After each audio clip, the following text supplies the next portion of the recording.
Buongiorno, benvenuti alla TG Sicilia. Le principali notizie. A Catania, aggressione omofoba in un locale in centro. 3 giovani gay presi a calci, pugni e colpi di casco. Provvidenziale l'intervento di una ragazza che ha spruzzato spray al peperoncino. I violenti restano liberi, obbligati solo a non uscire di casa la notte.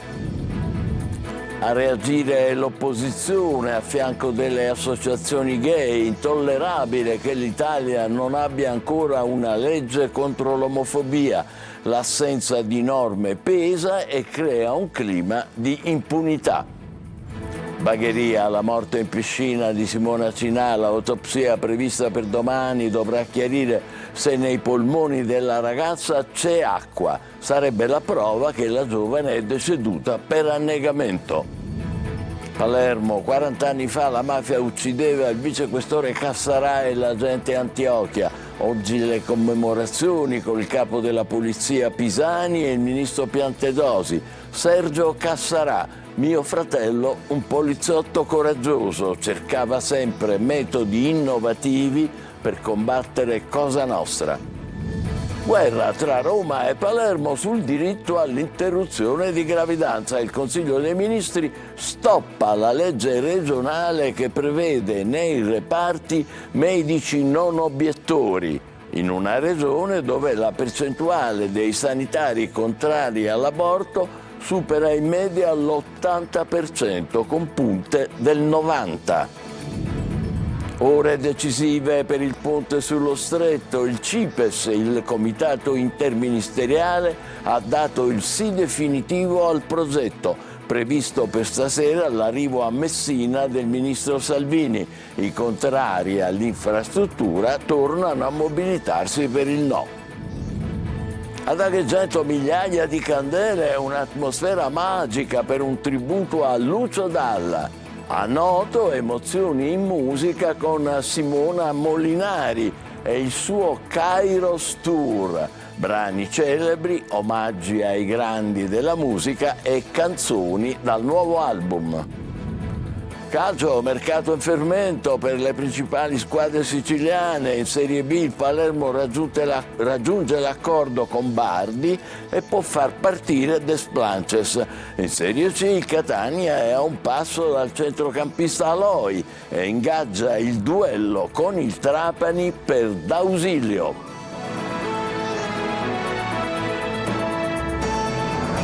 Bentrovati, cominciamo con la sconcertante aggressione a giovani gay a Catania. Le ultime notizie con Tonino De Mana. Una brutale aggressione omofoba, fermata dall'intervento di una ragazza che ha spruzzato spray al peperoncino che ha impedito conseguenze peggiori, anche se i fatti restano comunque gravi. 2 giovani di 19 e 21 anni, quest'ultimo già detenuto per altra causa, sono stati fermati dalla polizia di Catania per violenza privata e lesioni, reati aggravati dalla finalità della discriminazione omofoba. I fatti risalgono al 26 aprile scorso. Al centro dell'inchiesta, secondo la procura, il brutale pestaggio con schiaffi, calci, pugni e lanci di sgabelli a 3 giovani omosessuali in un fast food di piazza Borsellino. Aggressione, come detto, interrotta grazie all'intervento di una ragazza presente nel locale che, spruzzando in aria dello spray, ha reso l'ambiente irrespirabile, e di un operatore ecologico che ha bloccato uno degli indagati che stava colpendo un ragazzo con il casco. Al raid ha partecipato anche un altro giovane non ancora maggiorenne, la cui posizione è ora al vaglio della procura per i minorenni. L'ordinanza del GIP dispone nei confronti dei 2 indagati l'obbligo di rimanere a casa tutti i giorni dalle 21 alle 6 dell'indomani. Le vittime del pestaggio hanno riportato ferite guaribili tra i 7 e i 21 giorni. Nel fascicolo dell'inchiesta, oltre alle dichiarazioni delle vittime, di testimoni oculari, riconoscimenti fotografici, immagini di videosorveglianza ed elementi estrapolati dai social network. Il grave atto omofobo di Catania scatena le reazioni soprattutto dell'opposizione politica. Per Italia Viva il governo non muove un dito contro l'odio di genere. L'Arcigay di Catania dice fenomeno in crescita per il senso di impunità. Preoccupante la giovane età degli aggressori. Roberta Lunghi. Un vuoto che pesa, lo dice sul grave atto omofobo a Catania la senatrice di Italia Viva Silvia Fregolent, commentando l'assenza di leggi per le quali chi aggredisce per odio deve sapere che sta commettendo un crimine preciso e non un'aggressione qualsiasi. Dopo Egle Doria, rappresentante delle famiglie arcobaleno, insultata e spintonata davanti a sua figlia e altri bambini durante un laboratorio di lettura al Pride Village di Catania, dalla città arriva un'altra brutta cartolina. Il fenomeno è crescente. Le segnalazioni si fanno più frequenti, molte non arrivano neanche all'attenzione della stampa, dei media, perché per fortuna, se così si può dire, si limitano a un'aggressione verbale. Ma perché questa impennata? Perché c'è un clima di impunità. Sicuramente l'omotransfobia non nasce ora, però in questo momento ci si sente legittimati a esternarla. Quello che preoccupa è anche la giovane età degli aggressori. Il governo non muove un dito contro l'odio omofobico, ma incoraggia il pregiudizio ogni volta che ne trova l'occasione. Lo dice Ivan Scalfarotto, capogruppo di Italia Viva in Commissione Giustizia, mentre da Arcigay di Catania arriva l'annotazione anche della paura crescente di poter essere vittime di violenza di genere, con un monito alla reazione. Improvvisamente ti chiedi: ma io potrò ancora frequentare quel posto, quello spazio, quel locale, la mia città, il centro storico? Nello stesso tempo però non viviamo una città più difficile delle altre e quindi sempre avanti a testa alta e alla luce del sole. La morte di Simona Cinà, la ragazza trovata senza vita in una piscina nella villa di Bagheria. Ieri l'incontro tra i magistrati e la famiglia per dissipare i tanti dubbi. Domani l'autopsia. Lorena Dolci. Nessun dettaglio è stato trascurato. La procura indaga a fondo per cercare la verità sulla morte di Simona Cinà, la ventenne trovata senza vita in piscina durante una festa. Ieri nella caserma di Bagheria i magistrati, che indagano per omicidio colposo contro ignoti, hanno incontrato i familiari che avevano lanciato sospetti, parlando di scena ripulita, testimoni reticenti, alcolici spariti, di sequestri non fatti. Un faccia a faccia che ha rassicurato la famiglia. È stato utile sapere che il supporto della magistratura, della giustizia c'è dalla parte nostra e ci aiuta. L'incontro è stato utile. Non sembrano determinanti i primi accertamenti, la TAC, la risonanza magnetica e la radiografia. Per domani è fissata l'autopsia che dovrà chiarire se nei polmoni della ragazza ci sia acqua, eventuale prova della morte per annegamento, mentre gli esami tossicologici diranno se Simona avesse assunto droga o alcolici, circostanza che ieri l'ex fidanzato tendeva a escludere. Lei non era una persona che faceva uso di sostanze, quindi non era tra l'altro una persona che magari si faceva abbindolare, cioè questa è la cosa. Una ragazza sportiva che godeva di ottima salute e che si sottoponeva a esami sanitari periodici. Il corpo di Simona è stato rinvenuto sul fondo della piscina, in un angolo distante dal bar e poco illuminato. Vani i tentativi di rianimarla da parte di alcuni amici, poi l'arrivo dei soccorsi, ma per Simona era già troppo tardi.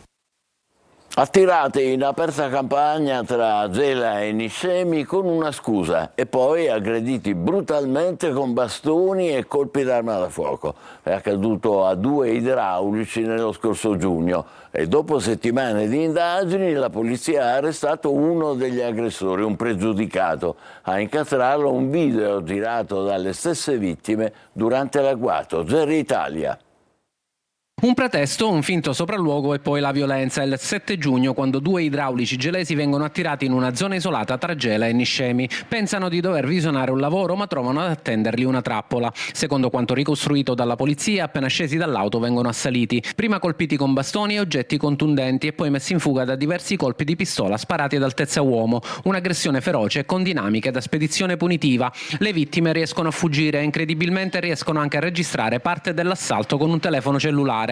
Il breve filmato sarà la chiave delle indagini. Nelle immagini si intravede una Fiat Panda bianca in fuga e si riesce a leggere parzialmente il numero di targa. Le indagini si stringono attorno al veicolo. L'auto è intestata alla compagna di un pregiudicato locale già noto per gravi reati contro la persona. Scattano le perquisizioni, viene rintracciata la vettura e sul mezzo la polizia scientifica trova evidenti segni compatibili con un'aggressione. Lunedì scorso per lui è scattato l'arresto, provvedimento restrittivo emesso dal GIP del Tribunale di Gela su richiesta della Procura della Repubblica. A confermare il contesto una denuncia sporta dallo stesso sospettato pochi giorni dopo l'agguato. Racconta di essere stato danneggiato da uno dei due idraulici in seguito a un litigio stradale, una versione che secondo gli inquirenti nasconde un movente ben più grave. Alla base dell'agguato ci sarebbero vecchi rancori, probabilmente legati proprio a quell'episodio, ma degenerati in una vera e propria spedizione pianificata. L'indagine, tuttora in corso, ha già portato al sequestro dei veicoli usati per la fuga e a ulteriori riscontri. Si cercano adesso gli altri due complici. La pista è chiara, si tratta con ogni probabilità di un regolamento di conti.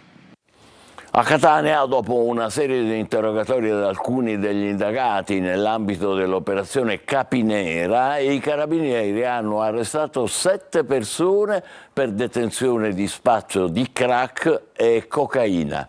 Tutti gli indagati si sono avvalsi della facoltà di non rispondere. Per loro il GIP ha disposto i domiciliari con braccialetto elettronico. L'indagine aveva già consentito di eseguire in un primo tempo 8 misure cautelari in carcere per traffico di droga, smantellando una fiorente piazza di spaccio nel quartiere Librino, attiva appunto in via Capinera, da cui l'operazione prende il nome. Portato alla luce un sodalizio criminale strutturato e gerarchicamente organizzato con compiti ben definiti.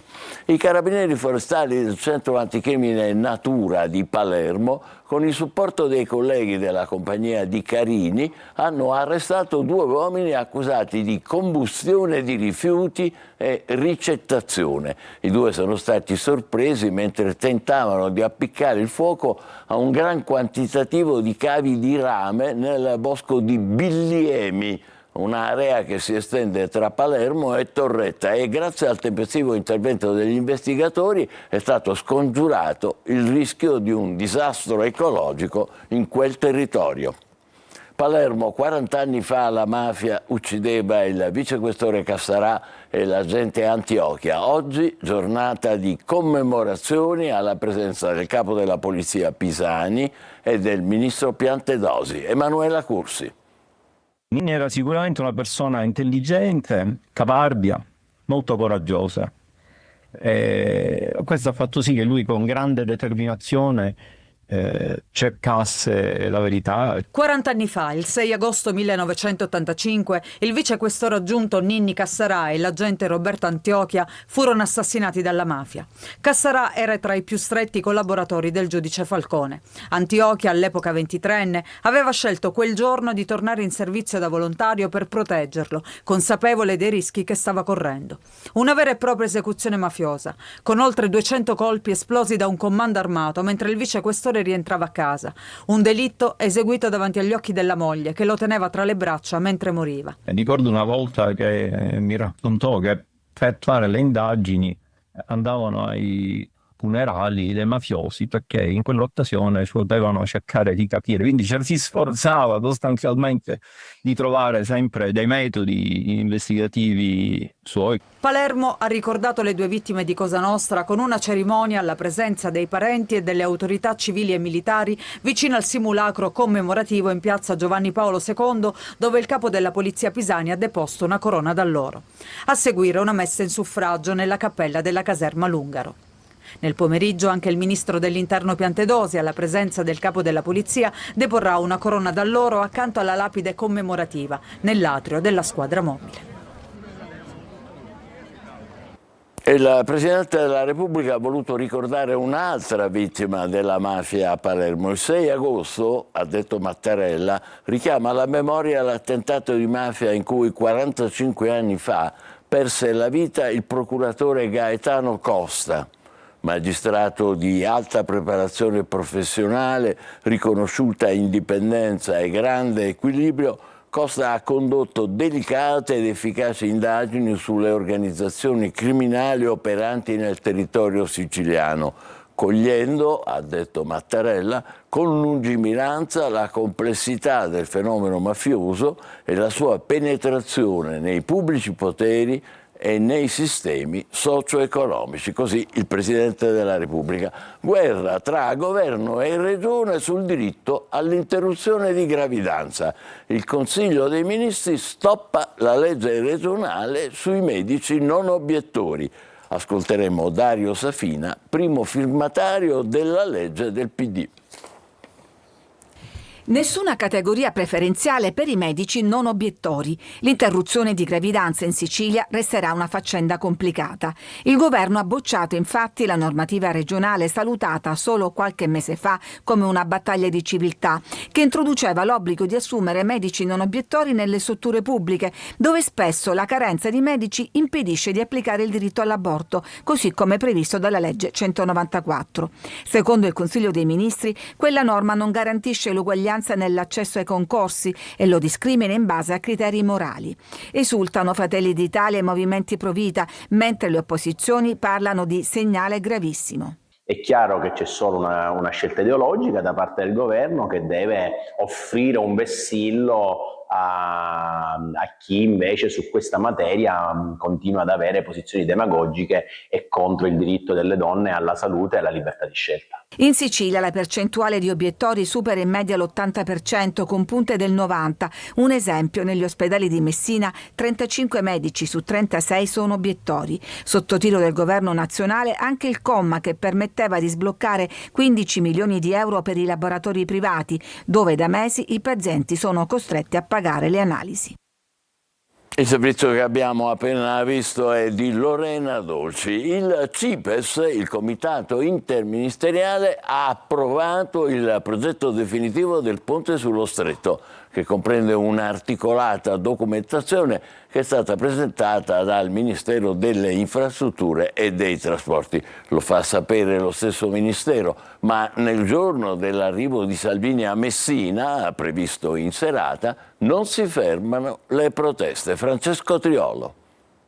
Il CIPES ha approvato questa mattina il progetto esecutivo del ponte sullo Stretto e quindi può partire tutto l'iter per la realizzazione dell'opera con i primi cantieri che potrebbero aprire già a fine settembre. Intanto tornano a farsi sentire i comitati di un ponte, non un passo indietro, dicono il CIPES non spaventa, per loro il ponte è un'opera inutile che toglie fondi ad altri settori importanti come la sanità, le ferrovie, l'acqua che manca nella regione. Pronto un corteo che nella serata di sabato si snoderà lungo le vie principali della città, da Piazza Cairoli sino al Duomo. Intanto però in serata a Torre Faro arriverà il Ministro delle Infrastrutture Matteo Salvini, un incontro con i vertici regionali della Lega che sarà più un appuntamento per festeggiare il voto del CIPES.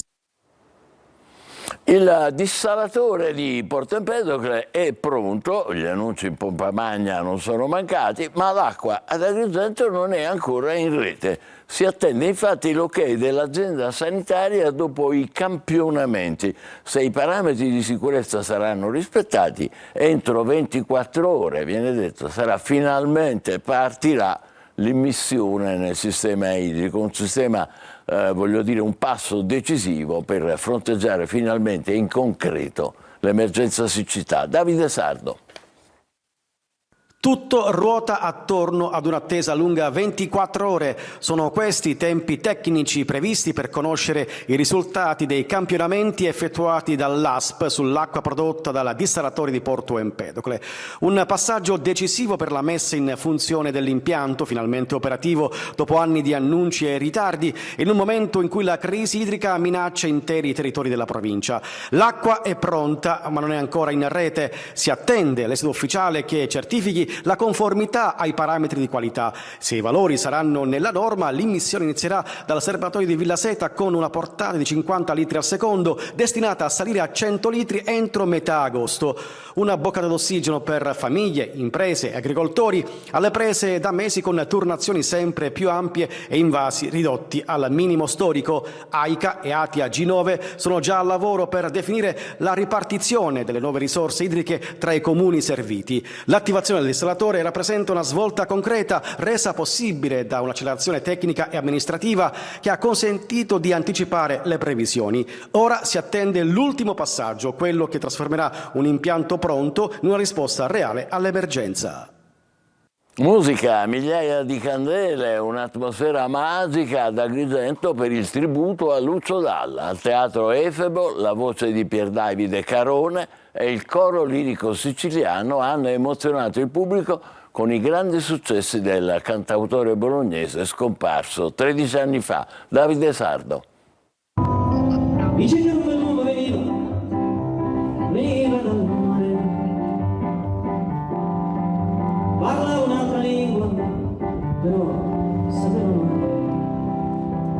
Migliaia di candele hanno illuminato il Teatro Efebo di Agrigento per una serata di grande intensità emotiva tra musica, poesia e ricordi. Il Lucio Dalla Tribute ha incantato il pubblico con l'inconfondibile voce di Pier Davide Carone, accompagnato dall'orchestra del coro lirico siciliano diretta dal maestro Francesco Costa, vincitore dell'Oscar della lirica. Meraviglioso intanto perché Lucio amava questa terra, tanto che aveva una casa a Milo vicino di casa di Franco Battiato, che invece è un altro mostro sacro della musica d'autore, non solo però della vostra terra direttamente nativo, e spero di poter rendere onore a un repertorio che è meraviglioso, però è anche molto molto difficile. Tra Caruso, L'anno che verrà e Piazza Grande, il pubblico ha vissuto un vero viaggio emozionale. La televisione ha detto che porterà una trasformazione, tutti quanti stiamo già aspettando. Un omaggio sentito e partecipato per tenere viva la stella di uno dei più grandi poeti della musica italiana.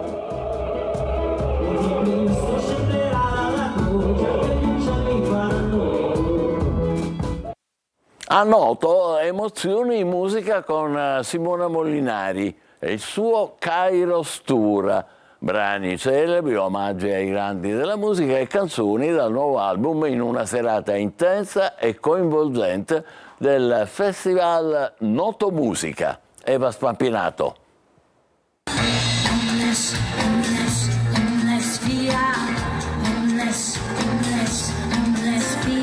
Il barocco di Noto, un cielo d'estate, la voce sofisticata e magnetica di Simona Molinari.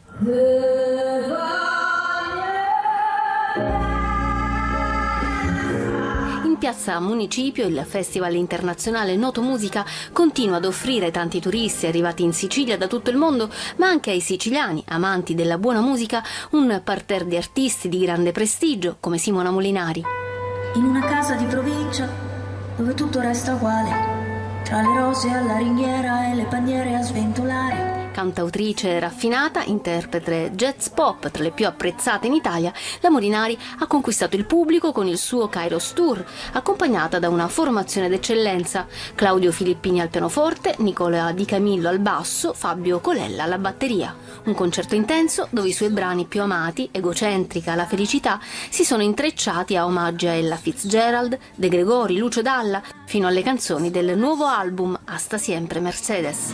Dietro la fronte di Sofia, i miei pensieri in processione. Atmosfera magica in una cornice che esalta la bellezza e l'arte. Sapessi darti almeno un nome. Complimenti, è il momento della nostra pausa, tra poco per il calcio, i movimenti del mercato delle squadre siciliane. State con noi, vi aspetto.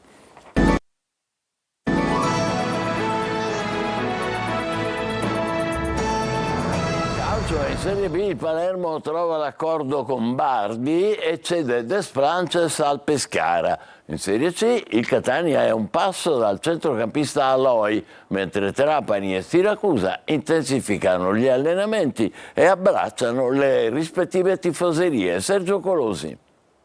Francesco Bardi, 33 anni, ex Reggiana, è il nuovo secondo portiere del Palermo, accordo su base biennale. Il club rosanero si era cautelato contattando Semper, ma alla fine Bardi ha accettato l'offerta rinunciando all'Union Brescia, operazione che ha sbloccato l'arrivo in prestito di Desplanches al Pescara, dove avrà l'opportunità di giocare titolare. In partenza il centrocampista bosniaco Saric, con destinazione Antalyaspor. Un altro passaggio con contratto biennale che attende soltanto l'ufficialità è Salvatore Aloi al Catania. Il centrocampista 28enne calabrese come toscano è cresciuto nella Reggina, in BC 248 presenze e 16 reti, con un passato tra Ternana, Pescara, Avellino e Trapani. Dopo l'escano nello scorso mercato, per Michele D'Ausilio, re degli assist, ben 39 in Serie C, sembra profilarsi un nuovo derby Catania-Trapani, ma questa volta la società di Pelligra è in netto vantaggio. Si allontana Vallocchia, ma al Al suo posto potrebbe arrivare Michele Calida Renate, se partirà almeno uno tra Frisenna e Luperini. Bocic ad un passo dal Picerno.